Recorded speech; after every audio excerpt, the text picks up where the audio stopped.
같이 살펴보겠습니다. 2018년 10월 27일이었습니다. 유대인들이 미국 펜실베니아주 피츠버그의 한 회당에서 기도하고 있었어요. 그때 46살의 백인 남성 로버트 바워스가 뛰어들면서 그곳으로 모든 유대인은 죽여야 한다 외치며 총기를 여러분 난사했습니다. 11명이 현장에서 죽었고 6명이 중상을 입는 그런 충격적인 사건이었어요. 경찰은 이 사건을 혐오 범죄로 규정했습니다. 우리에게 여러분 영화 악마는 프라다를 입는다로 잘 알려진 배우죠. 메릴 스트립. 2017년 1월 있었던 골든글러브 시상식에서 지금도 많은 이들에게 회자되는 아주 탁월한 수상 소감을 남겼습니다. 그녀는 배우란 다른 사람의 삶 안으로 들어가는, 그래서 그것이 어떤 느낌인지를 관객에게 전달하는 역할이다라고 규정한 뒤, 그러니까 이런 의미죠. 타자에 대한 공감을 유도하는 것이 연기의 본질이다 이렇게 얘기한 거예요. 그러면서 이런 얘기를 했습니다.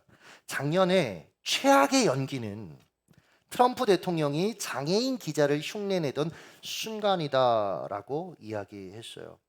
그러는 또 이렇게도 얘기했습니다. 혐오는 혐오를 부르고 폭력은 폭력을 선동한다. 권력을 가진 자가 타인을 괴롭히기 위해 제 지위를 이용할 때 우리는 모두 패배할 것이다 라고 소리 높였습니다. 2011년이죠. 9월 11일 9.11 테러 사건이 벌어질 당시에 소설가이자 문명 비평가인 수전 손택은 뉴요커지에 기고한 글에서 이렇게 얘기했어요. 다 같이 슬퍼하자. 그러나 다 같이 바보가 되지 말자. 그 시대에는, 그 시기에는 여러분 용기가 없으면 이런 얘기 할 수 없어요. 끔찍한 일을 틈타서 사람들의 슬픔을 부추기고 특정한 나라나 어떤 세력을 혐오하도록 부추기는 그 언론들의 호들갑에 넘어가면 안 된다. 그들을 경계해야 된다라는 취지로 그는 이렇게 말했습니다. 하만도, 오늘 우리가 살펴볼 이 하만도 이들의 권면을 들었어야 했을 법한 그런 인물이었습니다.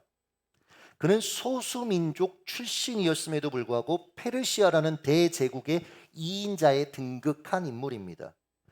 애써서 곳곳에서 하만을 묘사한 글들을 이렇게 봤더니 이 하만이 어떤 사람인지를 좀 알 수 있겠더라고요. 그는 일단 자존심이 굉장히 세고 또 교만합니다. 극단적으로 분노를 내뿜고요. 뇌물을 바쳐서라도 자기의 뜻을 관철하는 인물이었습니다. 게다가 거짓말을 탁월하게 잘해요. 거짓말을 잘한다는 건 거짓말만 하는 게 아니에요. 진실 2%, 진실 4%. 그러나 거기에 허위에서 내가 원하는 의도를 담아서 거짓말을 정말 잘하는 사람이었고요. 상황이 불리해지면 언제 그랬냐는 듯이 굉장히 비굴하게 굴었던 그런 인물이기도 합니다. 이를 통해 보건대 그가 왕 다음의 자리에 오를 수 있었던 건 정당한 방법은 아니었던 것 같아요. 아마 중상모략이나 뇌물들을 통해서 혹은 기회주의자로 처신하다가 잔인하게 정치적 어떤 경쟁자들을 제거했기 때문에 그 자리에 오른 것 아닌가 그렇게 저는 추측합니다. 즉 자리에 오르면 안 되는 사람이 그 자리에 앉게 되면서 비극이 시작된 거예요. 오늘 사건의 비극이 시작된 겁니다. 여기서 한 가지 교훈을 저는 붙잡았습니다. 아무리 여러분 좋은 자리가 내게 주어져도 내가 앉을 자격이 될 때까지 그 자리에 앉지 않는 게 맞습니다. 그런데 안타깝게도 사람들은 한정된 자리에 앉는 것 그 자체에만 몰두하면서 경쟁하는 거예요. 이 상황을 잘 보여주는 게 여러분 아이들이 하는 의자 놀이 아닙니까? 게임의 규칙은 간단합니다. 의자를 차지하는 사람은 살아남아서 다음 경쟁, 다음 라운드로 넘어가고 차지하지 못한 사람은 더 이상 그 놀이의 게임에 참여하지 못하고 배제됩니다. 즉 남들이 앉기 전에 내가 먼저 앉아야 되는 거예요. 시스템이. 게임 횟수를 계속 더해갑니다. 그럼 의자 개수가 어떻게 되죠? 점점 줄어듭니다. 그러다 결국 최종 의자 하나가 남아요. 그럼 남은 2사람이든 3사람이 그 의자에 앉기 위해서 여러분 뭐 예능이나 이런 데서 많이 보셨죠? 사투를 벌입니다. 그러니까 의자 쟁탈전이 벌어지는 것이죠. 그 의자에 앉아 감당해야 될 책임과 자격은 뒷전이고요. 오직 차지하는 자가 승리하는, 살아남는 그런 구조인 것입니다. 이런 의미에서 저는 자리가 사람을 만든다? 이런 말보다는요, 이 말은 별로 그렇게 지지해 주고 싶지가 않고요. 오히려 자리가 사람을 만든다라는 말에 동의합니다. 그 자리에 앉아 있다고 해서 자격이 다 되는 건 아니라고요. 살아남았다고 자격이 되는 건 아닙니다. 오히려 자리는 그 사람이 누구인지를 보여주더라고요. 그 자리에 오르기 전에는 사람들이 겸손하다고 평가했는데 자리에 앉자마자 돌변하는 거예요. 교만하게. 그럼 그 사람은 원래 그런 사람이었던 거예요. 거기에 오르기 위해서 척했을 뿐이다라는 거죠. 이런 의미에서 다시 말씀드립니다. 자리는 그가 누구인지를 보여줘요. 우리도 이런 의미에서 자신을 점검해야 합니다. 나는 내가 지금 앉아있는 그 자리에 자격을 갖추는 것에 관심을 두기보다 그 자리 자체, 그 자리 쟁탈전에만 몰두하고 있는 것은 아닌지 점검해 보아야 된다는 거죠. 내가 앉아있는 그 자리에서 나는 어떤 사람인지, 아빠로서의 자리, 엄마로서의 자리, 수많은 그 자리 앞에서 나는 어떤 사람인지를 우리는 아프지만 하나님 앞에 정직하게 직면해 보아야 된다는 거죠. 자, 하만이라는 인물은 자신이 얼마나 교만하고 얼마나 악한 사람인지 이 2인자의 자리에 올라서 확실하게 보여줍니다. 사건의 발단은 이렇습니다. 소수민족 출신으로 절대제국의 2인자가 되었어요. 그러니까 지금으로 얘기하면 미국하고 중국을 합쳐놓은 그 정도의 막강한 그 나라에서 2인자가 된 겁니다. 그럼 소수민족의 서러움을 충분히 이해하니까 공감할 수 있는 그런 화합 정책들을 펼칠 수 있었어요. 그런데 이 사람은 그저 자기를 높이는데 몰두합니다. 그의 성향을 간파한 사람들, 즉 권력의 눈치를 보는데 익숙한 사람들이 하만에게 아부하기 시작해요. 그를 보면 경쟁하듯 꿇어 절하고 그를 높입니다. 칭송합니다. 하지만 오직 한 사람, 모르드게, 그는 하만에게 절하지 않아요. 굉장히 당황스러운 거예요. 이게 우리 입장에서도. 자기의 유대인 신분을 숨기면서까지 생존하려고 했던 하만이, 이 모르드게가 왜 도대체 이 하만에게는 이렇게 절하지 않은 걸까? 잠시 뒤에 살펴보기로 하고, 이 모르드게의 행동으로 인해서 하만은 분노합니다. 결국은 그의 그 기쁨들, 그 도취된 승리감들이 일순간에 다 사라져버려요. 이냐치오 살로네의 소설이죠. 빵과 포도주라는 소설은 무솔리니의 잔인한 독재 정권 하에 전쟁에 동원되는 사람들과 저항하는 사람들의 이야기를 담고 있습니다. 모두가 그 그릇된 애국주의와 전체주의에 휩쓸려 잔인한 전쟁을 찬성하고 있었던 그 시기, 주인공은 마을 곳곳에 전쟁을 중단하라, 평화, 이런 구호들을 적어 놓습니다. 주인공이 그를 좋아했던 비앙키나에게 한 말이 굉장히 인상적이에요. 읽어드릴게요. 독재란 만장일치의 기초를 두고 있는 거야. 한 사람만 아니다라고 말하면 전체가 산산조각이 나버리지. 그 어마어마하고 완강한 질서를 위태롭게 하는 데는 보잘것없는 하나, 아무것도 아닌 단 한 사람이 아니다라고 말하는 것으로 좋게. 이 말은 2500년 전 모르드게를 통해서 이미 증명된 말입니다. 하만이 쌓아올린 권력이라는 그 견고해 보이는 탑이 모르드게 한 사람의 저항으로 말미암아 균열을 실제로 보였어요. 그리고 완전히 와르르 무너집니다. 후에 가면. 이것이 불편했던 하만의 사람들은 모르드게를 설득하기 시작합니다. 야, 너 뭐 그렇게까지 뻣뻣하게 굴 필요가 뭐가 있어요? 절 한 번 하면 되는데 왜 그러냐 도대체. 다 너 생각해서 지금 하는 말이다. 물론 이들은 모르드게를 생각해서 이렇게 말한 게 아니었어요. 4절에 보시면 결국 하만한테 가서 모르드게의 행동을 다 일러 바칩니다. 아마 이들은 평상시 하만의 성정으로 미뤄보아 하만이 모르드게를 이 얘기를 들으면 가만히 두지 않을 것이라는 걸 알고 있었을 겁니다. 즉 이들은 처음부터 모르드게의 신변 이런 것에 별 관심이 없었던 거예요. 그저 불똥이 자신들에게 튈까 봐 염려가 되어 모르드게를 설득했고, 이제 하만의 눈에 들기 위해 경쟁적으로 모르드게의 행동을 일러 바치고 있는 겁니다. 이 지점을 쓰다가 하나님 앞에 이런 기도를 했습니다. 잠시.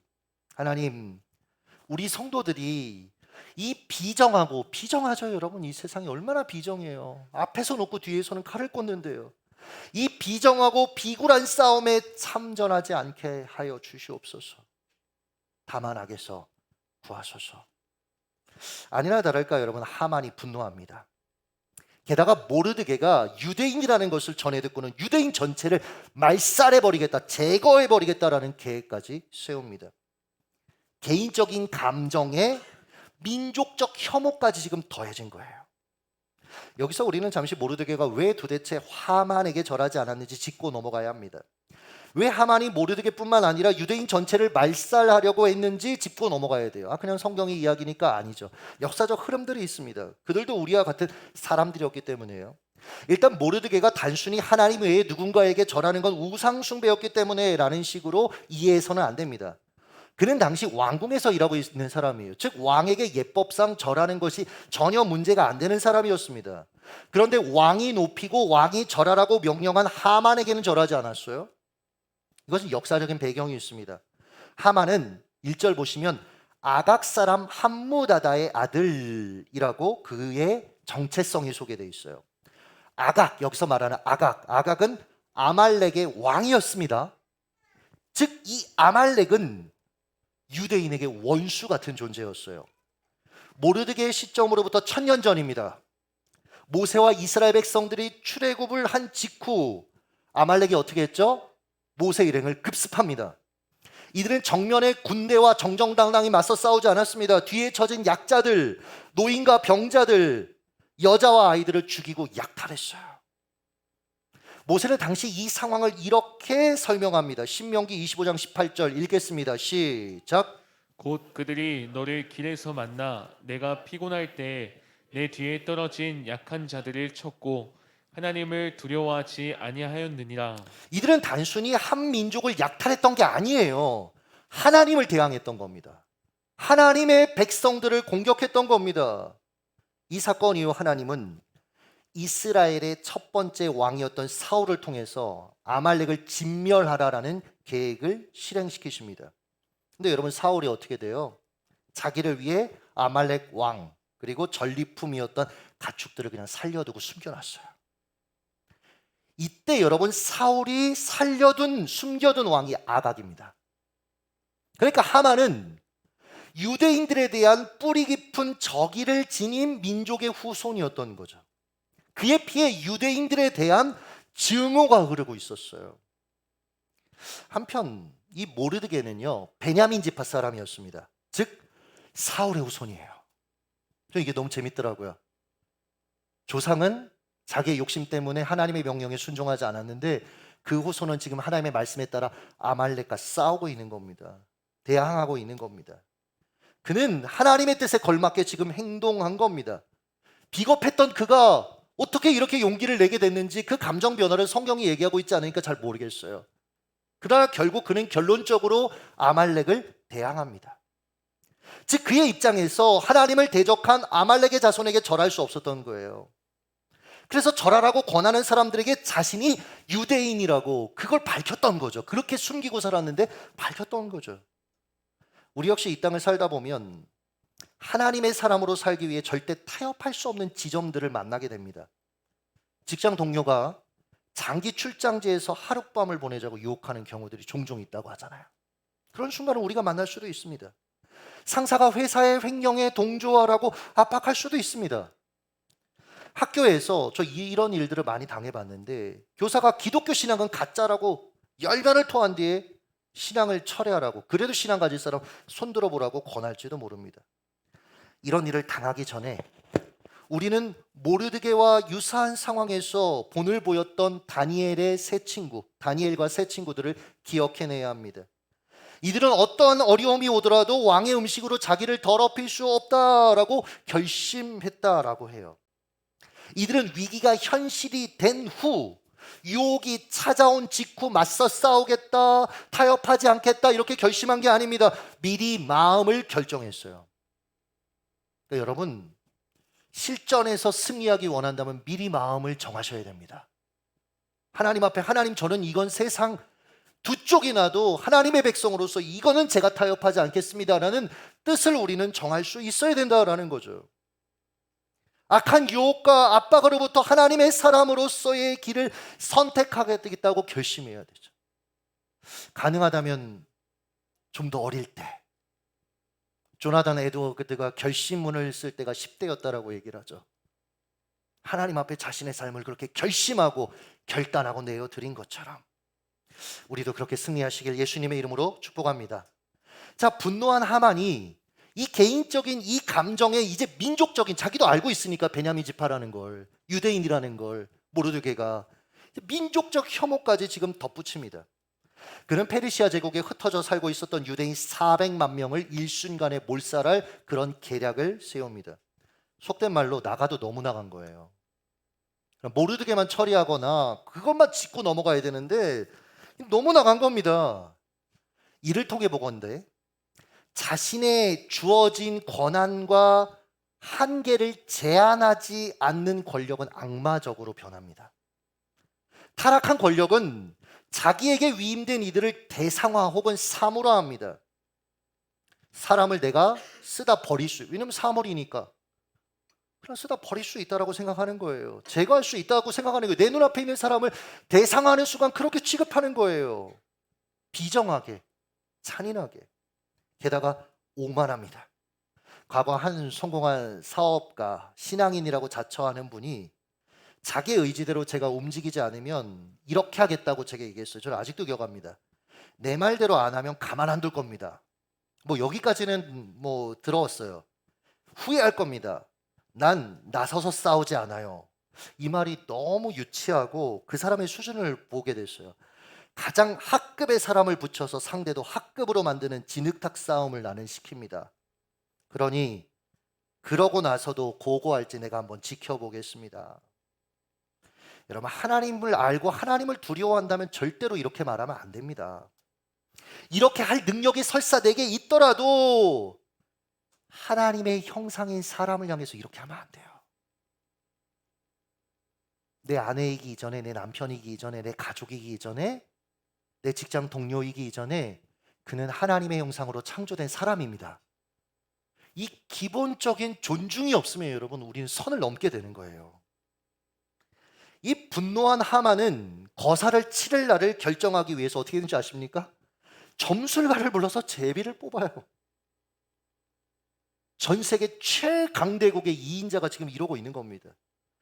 여기 첫째 달에 제비를 뽑았다라고 성경이 얘기하는데 당시 바벨론 종교에 의하면 한 해의 첫째 달에 모든 신이 인간의 운명을 정하기 위해서 땅에 내려오는데 이때 신탁을 받으면 반드시 이루어진다고 믿었기 때문에 이렇게 한 거예요. 이 사람들이 한 나라의 2인자가 미신에 기대어 정책을 결정하고 있습니다. 마치 여러분 이 시대도 그렇지 않아요? 대기업들, 대단한 대기업들, 정치인들 나중에 알고 보면 여러분 무당에 가서 점 보고 그것들을 가지고 사람 인재도 쓰고 이런 일들을 하고 있는 걸 우리가 알고 있죠. 자, 제비 뽑기 결과 약 11개월 뒤에 거사를 치르면 된다라는 그런 이제 지령이 떨어집니다. 이들은 자신의 계략이 성공할 것이라고 자신했을 거예요. 야, 이렇게 신탁까지 받았는데 우리 무조건 성공할 거야. 우리한테 권력도 있잖아. 그러나 이들이 모르는 게 하나 있었어요. 잠언 16장 33절 읽어주시죠. 시작. 제비는 사람이 뽑으나 모든 일을 작정하기는 여호와께 있느니라. 할렐루야. 11개월이라는 기간은 우연히 정해진 게 아닙니다. 자기들이 원하는 대로 뽑힌 게 아닙니다. 하나님이 정하신 겁니다. 사람이 제비 뽑아도 모든 일의 작정은 하나님께 있어요. 하나님은 이미 이 일을 뒤엎기 위해 5년 전에 페르시아의 심장부에 에스더를 왕비로 앉히셨습니다. 하나님의 계획은 그보다 더 앞서 실행되고 있었던 거예요. 한편 하나님은 페르시아에 흩어진 그 유대인들이 이 위기를 알아차리거든요. 한 3개월 뒤에 왕의 지령이 떨어지고 나서 그 뒤에 금식하며 기도할 시간, 에스더가 자신의 목숨을 버릴 각오로 왕 앞에 나아가기까지 기도하고 결심할 그 시간이 필요함을 아시고 11개월의 기간을 하나님께서 뽑도록 간섭하신 것이죠. 즉 인간이 아무리 탁월한 계획을 세운다 할지라도 결국 모든 것은 하나님의 손에 있음을 저와 여러분은 기억해야 합니다. 잠언 16장 9절을 읽어주시죠. 시작. 사람이 마음으로 자기의 길을 계획할지라도 그의 걸음을 인도하시는 이는 여호와시니라. 할렐루야. 여러분 이 말씀 붙잡아야 돼요. 흔들릴 때마다 이 말씀 붙잡으셔야 됩니다.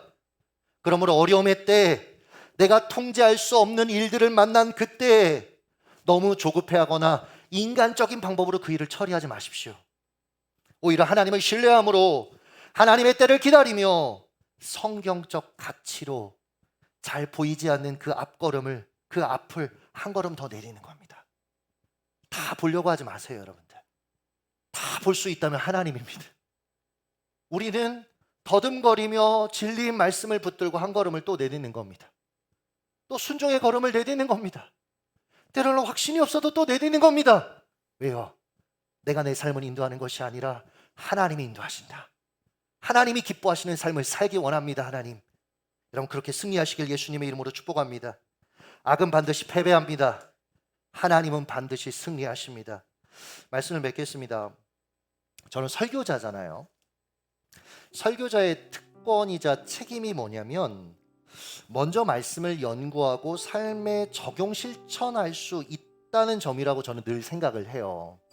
그래서 말씀을 전하는 건 굉장히 설레이는 일이기도 하고 한편으로는 굉장히 무거운 일이다라는 생각도 합니다. 오늘 오후가 그랬습니다. 에스더서 설교 작성을 다 마친 뒤에 제가 한 교육자에게 앞으로 진행될 사역의 변수들을 어떻게 대처하고 있는가, 내가 이 부분에 대해서 생각해 놓으라고 했는데 어떻게 됐느냐라고 질문을 했습니다. 제가 느끼기에 아니 목사님이 이거 다 같이 작년 연말에 올해 계획 세울 때 이미 다 얘기 끝난 건데 왜 자꾸 얘기하십니까? 그때 목사님도 있었잖아요 라는 느낌으로 제가 이렇게 느껴지는 거예요. 그 말이, 태도가. 순간 마음에 태도를 문제 삼고 싶은 마음도 생겼고 힘으로 그의 태도를 누를까? 그러니까 이 하만식 어떤 오기가 생기는 거예요. 근데 여러분 참 감사한 게 뭐냐면 그때 말씀이 생각난다는 거죠. 말씀으로 대적했습니다. 예전에 이런 식으로 제가 얘기를 많이 했어요. 사단의 무기로 싸우지 말고 하나님 무기로 좀 싸우라고요. 사단의 무기, 원망, 분노, 교만 이런 걸로 여러 번 맞서 싸우니까 사단의 무기니까 하나님의 사람들이 맨날 패배하죠. 일상에서. 하나님의 무기를 붙들어야죠. 그때 하나님이 원하시는 것을 붙들어야죠. 즉시 말씀으로 대적했습니다. 이렇게 생각했어요. 마음속에서 대화하면서 아니다, 지금 내가 받는 이 느낌은 사실이 아니다, 진짜가 아니다. 그에게 차후의 이 점에 대해서 내가 물어보면 될 일이다. 그래서 차근차근 이야기를 계속 풀어갔습니다. 그리고 의사 전달 과정에서 서로의 이해가 달랐다라는 것을 찾아냈어요. 그래서 잘 매듭을 지었습니다. 이후에 이제 혼자 있는 시간에 제 마음을 좀 점검해 봤어요. 그를 향한 내 말투나 태도가 내 말의 진위를 흐리게 하거나 상대가 억울함이나 답답한 마음을 갖게 하는 건 없는가, 이걸 점검하게 됐어요. 이 부분에 대해서 좀 심각하게 생각하게 되더라고요. 그러니까 저도 실수할 수 있는 사람이라는 거, 누군가의 조언이 필요하다라는 것들을 인정하지 않으려는 마음이 있는 건 아닌가라는 점검도 했고요. 그러면서 결국은 미안한 마음을 상대에게 전했습니다. 교육자들 훨씬 부드럽게 자신이 또 실수한 부분을 반성하고 또 이야기하고 마쳤습니다. 여러분, 저는 하만으로 살고 싶지가 않아요. 하나님의 도구로 살고 싶습니다. 예전에 많은 것들을 이루며 살고 싶었는데, 예전에는 조금 더 괜찮게 살고 싶었는데, 이제는 한 가지 욕심이 있다면 하나님의 사람으로 살고 싶습니다. 하나님이 기뻐하시는 사람으로 살고 싶어요. 여러분에게 오늘 말씀이 어떤 적용과 도전이 되는지 궁금합니다. 여러분도 내게 주신 그 말씀을 붙들고 함께 찬양하고 함께 기도하며 나아갔으면 좋겠습니다. 같이 찬양하시죠.